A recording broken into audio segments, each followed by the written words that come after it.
প্রতিটা মানুষই যেমন নিজস্বতার দিক থেকে ভিন্ন হয়ে থাকে, তেমন রান্নার ধরনও প্রত্যেকেরই আলাদা আলাদা।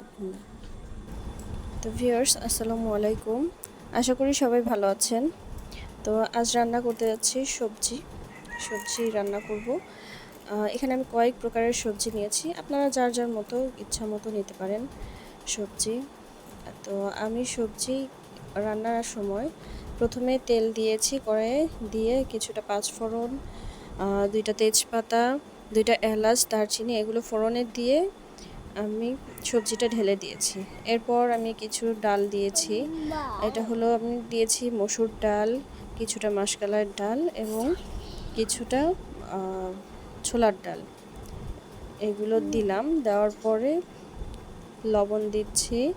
লবণ দিয়ে দিয়েছি হলুদের গুঁড়া, মরিচের গুঁড়া, তারপর দিয়ে দেব ধনিয়া গুঁড়া। এরপর দিয়ে দিচ্ছি কিছুটা পেঁয়াজ কুচি দেওয়ার পরে দিব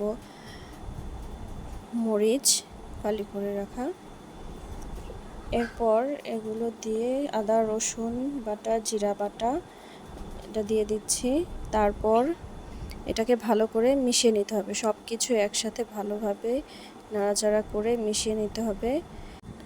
মেশানো হয়ে গেলে আমি ঢাকনা দিয়ে ঢেকে দিব। এতে সবজিটা পানি ছেড়ে দিবে এবং ওই পানিতেই সবজিটা প্রায় 80% সেদ্ধ হয়ে যাবে। দেখুন আমার সবজিটা সেদ্ধ হয়ে গেছে 80%, কিছুটা শক্ত আছে।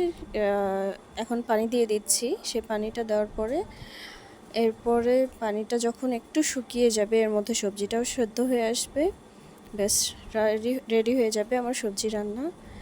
তো আশা করি সবার ভালো লেগেছে।